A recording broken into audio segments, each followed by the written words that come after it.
ನಡು ರಸ್ತೆಯಲ್ಲಿ ಮೃತದೇಹವಿಟ್ಟು ರಸ್ತೆಗೆ ಅಡ್ಡಲಾಗಿ ಕಟ್ಟಿರೋ ಶಾಮಿಯಾನ ಪೆಂಡಾಲ್ಬಟ ಪೊಲೀಸರೊಂದಿಗೆ ವಾಗ್ವಾದ ನಡೆಸುತ್ತಿರೋ ಮೃತಳ ಸಂಬಂಧಿಕರು.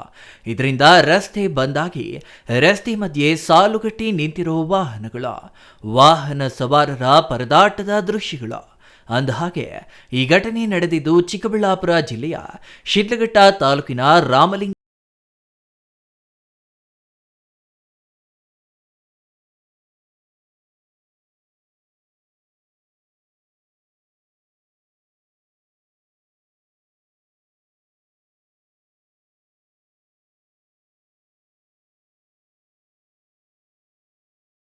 ಗ್ರಾಮದ 20 ವರ್ಷದ ಶಿರೀಷ, ಇದೇ ಗ್ರಾಮದ ಶ್ರೀನಾಥ್ ಎಂಬಾತ ಇಬ್ಬರು ಪರಸ್ಪರ ಪ್ರೀತಿಸಿ ಕಳೆದ 1 ವರ್ಷದ ಹಿಂದೆ ಮದುವೆಯಾಗಿದ್ರ.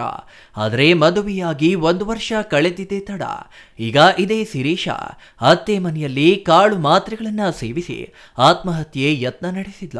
ಸಾಯುವುದಕ್ಕೂ ಮುನ್ನ ತಂದೆಗೂ ಕರೆ ಮಾಡಿ ತನಗೆ ಗಂಡ ಪ್ರತಿನಿತ್ಯ ಹಲ್ಲೆ ಮಾಡ್ತಿದ್ದಾನೆ. ಅತ್ತೆ, ಮಾವ, ನಾದಿನಿ, ಆಕೆಯ ಗಂಡ, ಅವರ ಅಕ್ಕ ಕಲಾವತಿ ಕಾಟ ತಾಳಲಾಗ್ತಿಲ್ಲ, ನಾನು ಡೈವೋರ್ಸ್ ನೀಡ್ತೀನಿ ಅಂತ ಹತ್ತು ಕಣ್ಣೀರು ಸುರಿಸಿಕೊಂಡಿದ್ಲ. ಆದರೆ ಅಪ್ಪ ಆಯ್ತು ಮಾತನಾಡೋಣ ಇರು, ಸಮಾಧಾನ ಮಾಡಿಕೊ ಅಂತಿದ್ನಂತೆ. ಆದರೆ ದುಡುಕಿರೋ ಶಿರೀಷ ಅತ್ತೆ ಜೊತೆ ಜಗಳ ಮಾಡಿಕೊಂಡು ಮಾತ್ರೆಗಳನ್ನ ಸೇವಿಸಿದ್ದಾಳೆ. ಕೂಡಲೇ ಆಸ್ಪತ್ರೆಗೆ ಸೇರಿಸಿದ್ರು. ಶಿರೀಷ 3 ದಿನ ಚಿಕಿತ್ಸೆ ಪಡೆದ್ರು. ಚಿಕಿತ್ಸೆ ಫಲಕಾರಿಯಾಗದೆ ಸಾವನ್ನಪ್ಪಿದ್ದಾಳೆ.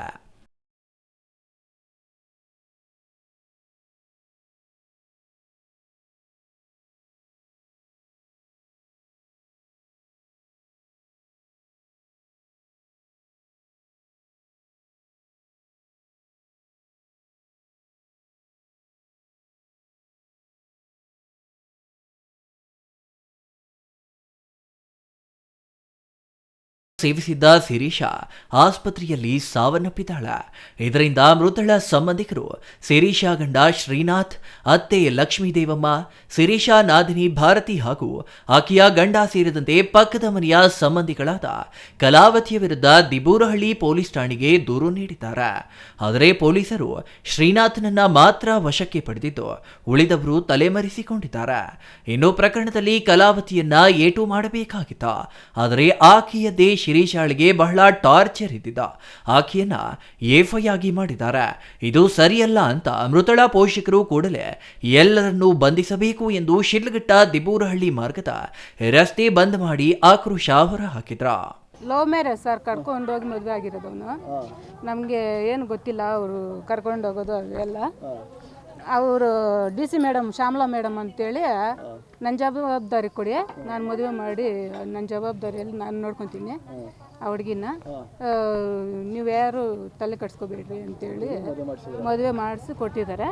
ಅವ್ರು ಇವಾಗ 15 ದಿನ ರಜಾ ಹಾಕ್ಕೊಂಡಿದ್ದಾರಂತೆ. ಪೊಲೀಸವರು ಇವಾಗ ಗಂಡ ಹೆಂಡತಿ ಜಗಳ ಆಡ್ಕೊಂಡ್ರೆ ಬೇರೆಯವ್ರಿಗೆಲ್ಲ ಆ ಹುಡುಗಿ ನೋಡಿಯೋಕೆ ಏನು ಕಾರಣ? ಭಾರತಿ, ಕಲಾವತಿ ಅವರ ಅತ್ತೆ ಮಾವ ಹೊಡೆದಿದ್ದಾರೆ ಸರ್. ಅದಕ್ಕೆ ಹುಡುಗಿ ಏನು ಮಾಡ್ಕೊಂಡ್ರು? Suicide ಮಾಡ್ಕೊಂಡಿದ್ದಾಳೆ sir. ಗಂಡನ್ಗೆ ಹೇಳಿದಾಳಂತೆ ಹುಡುಗಿ, ನಾನು ಟ್ಯಾಬ್ಲೆಟ್ ಕುಡಿತಾ ಇದ್ದೀನಿ, ಕುಡಿದು ಸತ್ತೋಗು ಅಂತ ಹೇಳಿ. ಆ ಹುಡುಗಿ ಫೋಟೋ ಹಾಕಿದಾಳಂತೆ. ನನಗೆ ಹಾಕಿ ರೂಮ್ಗೆ ಹೋಗಿ ಲಾಕ್ ಮಾಡ್ಕೊಂಡು ಕುಡಿದ್ಬಿಟ್ಟಿದ್ರು. ಲಾಕ್ ಮಾಡ್ಕೊಂಡು ಕುಡಿದ್ಬಿಟ್ಟು ಅವ್ರ ಅಪ್ಪನ ಫೋನ್ ಮಾಡವಳೆ, ನಾನು ಕೆಲ್ಸಕ್ಕೆ ಹೋಗಿದ್ದೀನಮ್ಮ, ನಾನು ದಿಬ್ಬರೊಳಗಿದ್ದೀನಿ, ಬರ್ತೀನಿ ಅನ್ನಂತೆ. ಈಗ ಕುಡ್ದಿದ್ದಾನಂತ ಹೇಳಿದಿಲ್ಲ ಅವಳು ಫಸ್ಟು. ಬಂದು ಮನೆಗೆ ಬಂದಾಗ ಮತ್ತೆ ಮಾಡವಳೆ. ಮತ್ತೆ ಮಾಡಿ ಎತ್ತಿಲ್ಲ, ಅವ್ರ ಅಪ್ಪನ ಎತ್ತಿಲ್ಲಂತೆ. ಗಾಡಿಯಲ್ಲಿ ಇನ್ನೂ ಬರ್ತಾಯಿದ್ನೇನೋ, ಎತ್ತಿಲ್ಲಂತೆ. ಮತ್ತೆ ವಾಯ್ಸ್ ಮೆಸೇಜ್ ಇಕ್ಕಿದ್ಲಂತೆ ಅವ್ರ ಅಪ್ಪನಿಗೆ. ಇಕ್ಕೆ ಅಪ್ಪ ನಾನು ಹಿಂಗೆ ಕುಡಿದ್ಬಿಟ್ಟಿದ್ದೀನಿ ಬಾಪ ಅಂದ.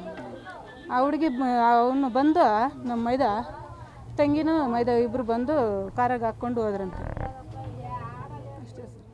ಇನ್ನು ರಸ್ತೆ ಬಂದ್ ಮಾಡಿ ಆಕ್ರೋಶದ ವಿಚಾರ ತಿಳಿದು ಸ್ಥಳಕ್ಕೆ ಬಂದ ಶಿಡ್ಲಘಟ್ಟ ಪೊಲೀಸರು ಮೃತಳ ಸಂಬಂಧಿಕರ ಮನವೊಲಿಸಿ ರಸ್ತೆಯಿಂದ ಮೃತದೇಹವನ್ನ ತೆರವು ಮಾಡಿ ಗಂಡ ಶ್ರೀನಾಥ್ ಮನೆಯ ಎದುರಿಗೆ ಶಿಫ್ಟ್ ಮಾಡಲಾಯಿತು.